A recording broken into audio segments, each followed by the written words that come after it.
cells. We are going to study about cells.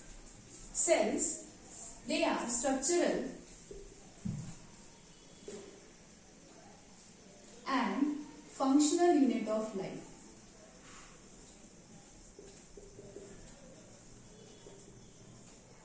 Cells, they are known as structural and functional unit of life, or they are also known as fundamental unit of life.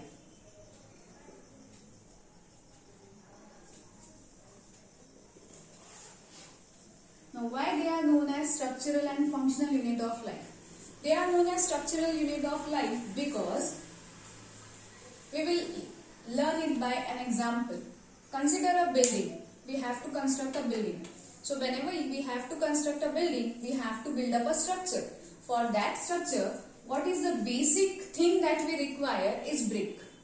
Similarly, whenever we consider an organism, a big organism or multicellular organism, the organism has its proper shape and structure, which is composed basically from the cell. So structural unit, consider brick for a building. Same work is done by the cells. Cells, they help in construction of an organism. They help in providing a shape to the organism. Then why it is known as functional unit? Consider a single cell. Now, it is a unicellular organism where all the functions like respiration, like digestion, these functions, they are performed by this single cell. Now consider a multicellular organism. We will consider a multicellular organism where there are some definite shapes, cells which are going to perform the function of respiration. Basically, respiration will be performed by all the cells, but there are few cells which are undergoing the process of digestion. That is, the labor work is divided into different cells. So, where is this function going to happen? This function is going to happen basically in the cells. That's why they are the basic unit of structure and function in life. Whenever we talk about biology, basically we start from cells, because without understanding cells, we cannot move further. So, cells, depending upon the number of cells, we can consider the organism into two types. On the basis of number of cells, the organism are divided into unicellular organism and multicellular organisms. Unicellular organism, here single cell, it is going to perform all the life processes. That is, they are going to respire, they are going to digest, they are going to locomote by a single cell. But when the labor work is divided into different cells, so that different cells perform different function, then the organism is termed to as multicellular organism. Here, more than one cells are involved.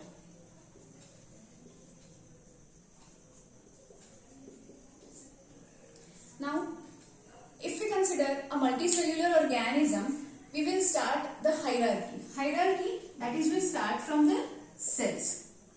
Cells, they are the basic unit, as we have learned about the cells. They are basic unit when there is a group of cells which is going to perform a particular function. That is, there are cells which are going to transfer the water from roots to stem. Then these cells, they are performing the function of conduction of water. So these cells, they are going to form a structure which is known as tissue. Then tissue, which perform similar functions, or different tissues which in group perform a particular function, they form an organ. Then the different organs which perform same function, like in digestion we have mouth, we have esophagus, we have stomach, we have small intestine, large intestine. These are different organs, but the basic function that they are performing is digestion. So when different organs, they perform same function, then it is known as organ system. They form an organ system, and the combination of various different organ system like circulatory system, digestive system, respiratory system, they together form an organism. So basically, whenever we start in the hierarchy of an organism, the first that comes is the cell. Now, some history about the cell. Who was the first to observe cell? Cells were first observed in 17th century. The first scientist to observe the cells was Robert Hooke. Robert Hooke observed the cork cells in his crude microscope. He observed the honeycomb shaped structure in his microscope, which was empty. And to these structures, these were the small compartments that were empty, and to these compartments he called them as cells.